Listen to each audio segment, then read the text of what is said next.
My name is Caleb Wolf. Given the research that I've done and the symptoms I've encountered, I've come to the conclusion that I have anxiety.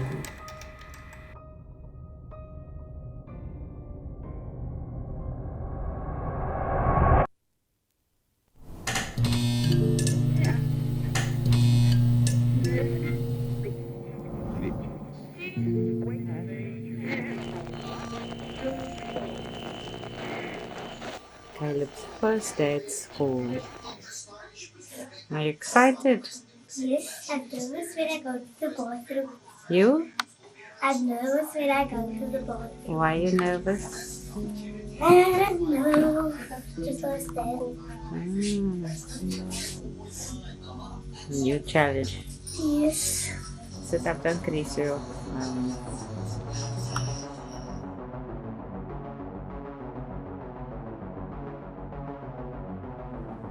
Pathology generally describes anxiety as a state of restlessness and agitation, often accompanied by a distressing sense of oppression or tightness in the stomach.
So, issues of the mind are uppermost in our thoughts because it explains a lot of what is happening.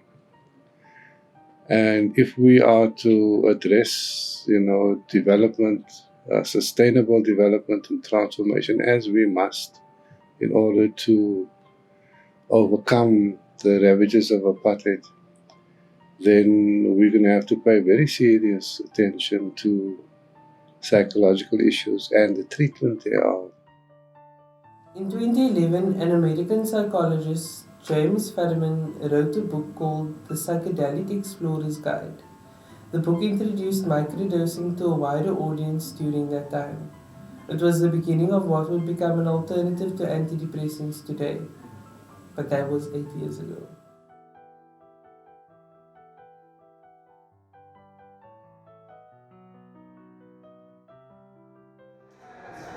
There's a lot of factors that play into why people in general have anxiety and why they feel stressful. The stresses of life, family, schooling, social issues. It ties in. The medication that I got was Urbanol, Alzheimer, and Ativan.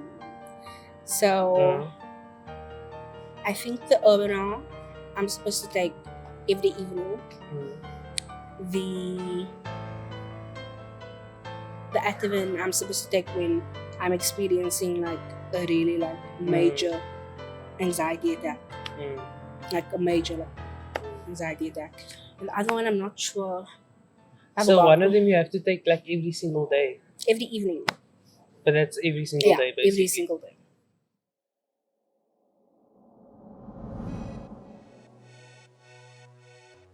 So we're at Lightcam Pharmacy right now. We're going to be speaking to Mr. van der Heyden. He's a pharmacist and he's going to be telling us more about microdosing and antidepressants. Conventional antidepressants really, the main mechanism of action is to increase the level of neurotransmitters in your brain. There are limits to conventional medicine in many different facets of conventional medicine there are limits or limitations. But that doesn't mean that just because something is unconventional now it's suddenly going to be fantastic. My concern is that if you do require a large dose, sort of one or two large doses and experiences before you go into the microdosing, that also comes with its own problems because when you take a large dose of psilocybin, you are going to have an experience that in many cases can be quite beautiful and quite memorable and quite sort of special, but it's also potentially, it's not the most comfortable thing to do. You can also, you're essentially going to feel a bit psychotic as well, which is going to, not everybody's going to be able to handle that kind of scenario as well. So for it to be something that could be introduced into the mainstream, I think there's a long way to go before we could sort of say that you could do that. But on a microdosing level, that's different.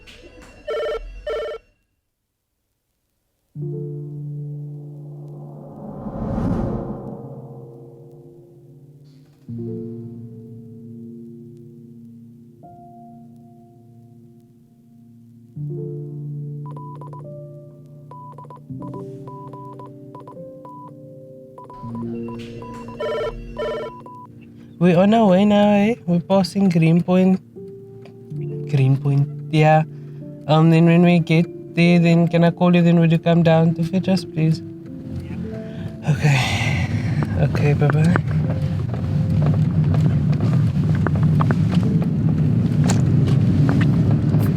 Slit vibes. Yeah?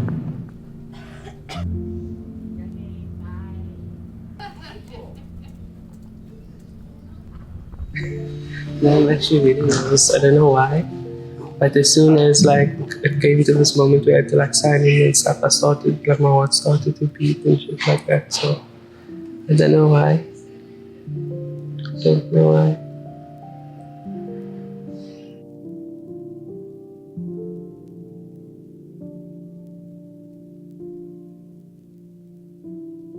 You see,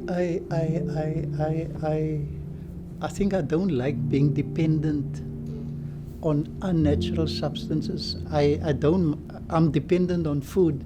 I'm dependent on water. I'm dependent on those things, and those things don't harm me, the correct things. But medication for me is an artificial thing to the food. It's artificial, you see. And that is why I'm sort of averse to artificial things, man.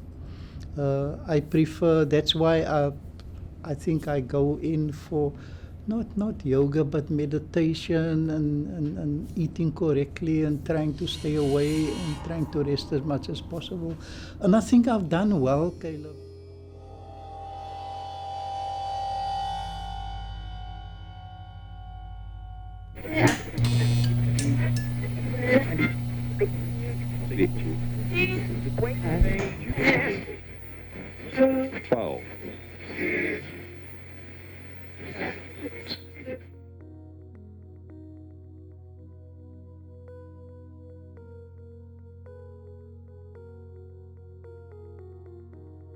Typically, it was younger people who were using and experimenting with these things just because they're more likely to take risks in life and more likely to be interested in altering their consciousness and whatnot. But just like in Canada, once cannabis was legalized, the group with the biggest increase was senior citizens, because they don't have the same connections as they as younger people, less likely to want to break the law, and so we've seen a lot more seniors using cannabis, and I think that we'll see that with mushrooms and psychedelics. It'll be older people being the growing demographic, but my dispensary, I think I've got people all across the spectrum, from late teens to late seniors and everything in between. And just like antidepressants are widely used across the age spectrum as well. Microdoses and mushrooms and psychedelics in general are really anti-addictive. You can't take it every day. You have to have a 2-day break in between dosages because your body rapidly develops tolerance. If I take a dose today of any amount of mushrooms and then do one again tomorrow, I'll only get half the effect. And if I do one again the next day, it'll be even less. And after 3 or 4 days, I'll have to either take bigger dosages each time or there'll be no effect. And so it really does not lend itself to addiction or compulsive use or things like that. It's a lot easier to stop using if you want to stop using. And so I would recommend people, or I would certainly suggest that they try microdosing first and seeing how that works. And also, the idea with mushrooms and microdosing and that is not that you should be taking this for the rest of your life. If you want to, you can. But typically speaking, you know, I certainly recommend for my members that they take it twice a week for 3 months or so, and then take a couple of weeks off and see how they feel and reconsider. If they want to do more, they can. But I always encourage them every few months to take a break, take a few weeks off, and then determine if you still want to keep doing this. And from what I've read and from what I've seen, a lot of people stop using them after a certain period because it's not just a dampening effect, it's a healing effect that really has long-term benefits.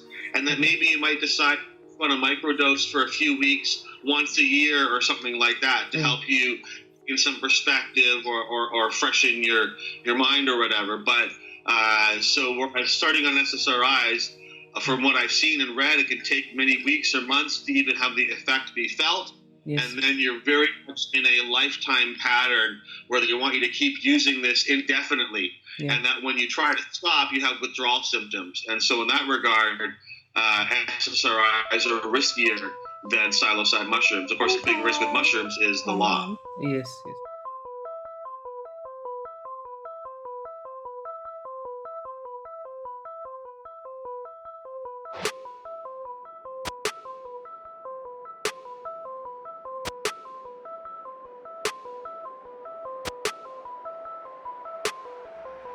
Is there anyone out there who still isn't clear about what doing drugs does?